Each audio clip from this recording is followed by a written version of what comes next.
ओम नमः शिवाय। आज मैं एक और पुस्तक का रिव्यू करूंगा। इस पुस्तक का नाम है अमोघ शिव कवच।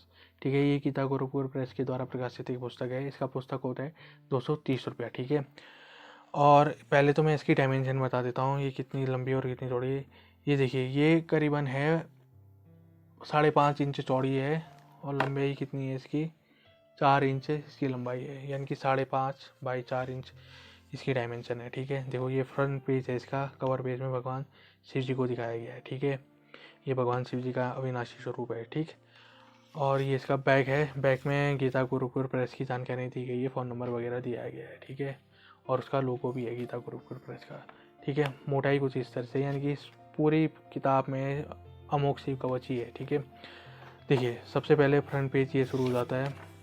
फिर देखिए यहाँ पर को थोड़ा बहुत जानकारी दी गई है गीता प्रेस के बारे में, और वेबसाइट भी दी गई है गीता प्रेस bookshop.in। ठीक है, यहाँ से आप ऑनलाइन किताब मंगा सकते हैं। अगर आप किताब ऑनलाइन मंगाना चाहते हैं, आपको नहीं पता है कि कैसे मंगाते हैं गीता गुरुकुल प्रेस की वेबसाइट से, तो मैंने वीडियो बना के रख रखा है, आप वहाँ से देख सकते हैं। देखिए इसका मूल्य है 3 रुपये, फिलहाल अभी बढ़ चुका है, 5 रुपया हो चुका है इसका मूल्य। ठीक है, और फिर ये अमोघ शिव कवच के बारे में कुछ जानकारी दे रहा है कि इसको पढ़ने से क्या लाभ होता है, इसका इतिहास क्या है करके। ठीक है, कहाँ से ये उत्पन्न हुआ। वैसे ये उत्पन्न हुआ था, गुरु जी थे वो ऋषभ जी। ठीक है, उन्होंने एक संकटग्रस्त राजा की मदद करने के लिए इस अमोघ शिव कवच की रचना करी। ठीक है, और उन्हें लाभ पहुंचाया।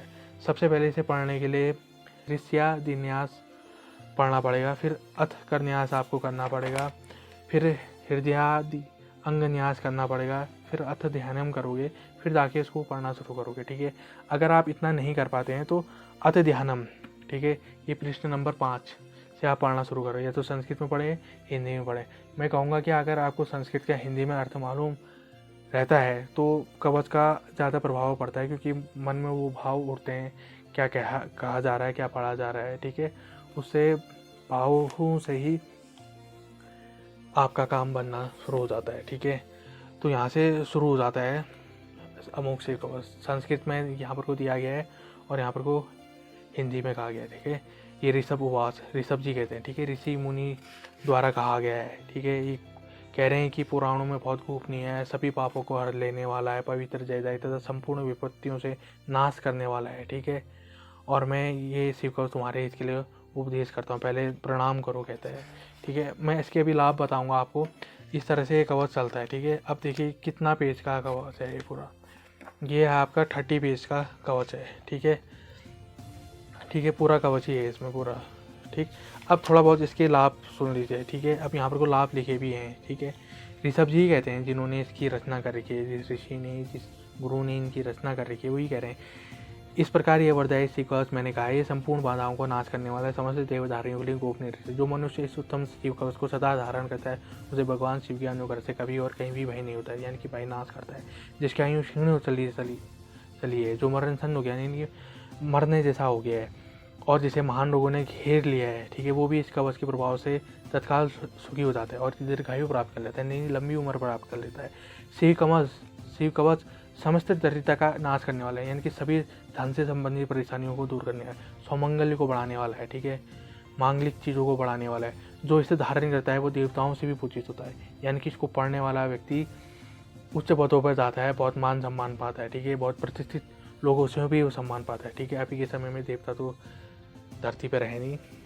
ठीक है, तो कहा जाता है कि जो भी हैं बड़े पदों पर, ठीक है, उनसे पूजित होता है, उनसे सम्मान पाता है, यानी कि सम्मानित बनता आदमी इसे पढ़ने से। शिव कवच के प्रभाव से मनुष्य महापातकों समूह और पातकों से छूट जाता है और शरीर का अंत होने पर शिव को पा लेता है, यानी कि अंत होगा भी तो उसका वो शिवपुर को ही जाएगा, शिव के धाम को ही जाएगा। ठीक है, तो ये कह रहे हैं कि मेरे इस दिए गए शिव कवच को श्रद्धापूर्वक धारण करो, से तुम शीघ्र ही निश्चित ही कल्याण के भागी होगे। देखिए इसके इतने लाभ हैं, धन का भी लाभ है, अगर आपके घर संबंधी परेशानी है उसको भी दूर करेगा, तंत्र संबंधी परेशानी है उसे भी दूर करेगा ये। ठीक है, एक तरह के कवच आपके चारों ओर बन जाएगा। ठीक है, जैसे पुराने समय में राजा महाराजा लोग शरीर पे कवच धारण करते थे। ठीक है, वो धातु का बना होता है, ये एक कवच है, आध्यात्मिक कवच है। ठीक है, ये ऊर्जा का बना होता है। ठीक है, जो नकारात्मक ऊर्जा इन चीज़ों से आपकी रक्षा करता है, आपकी सद्बुद्धि का विकास करता है।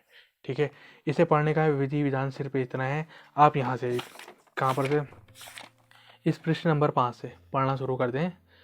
पढ़ने का एक निश्चित समय होना चाहिए, ठीक है। आप सुबह अगर 5 बजे पढ़ रहे हैं तो सुबह 5 बजे ही आपका आसन लगना चाहिए इस कवच को पढ़ने के लिए। सबसे पहले ध्यान वगैरह करेंगे, ठीक है, उसके बाद पढ़ना शुरू करेंगे। कोई भी स्रोत होता है, कोई भी चीज़ होती है, चालीसा होती है, वो तब काम करती है जब आपका एक आसन होगा, एक स्थान होगा और एक समय होगा और एक देवता होगा, ठीक है।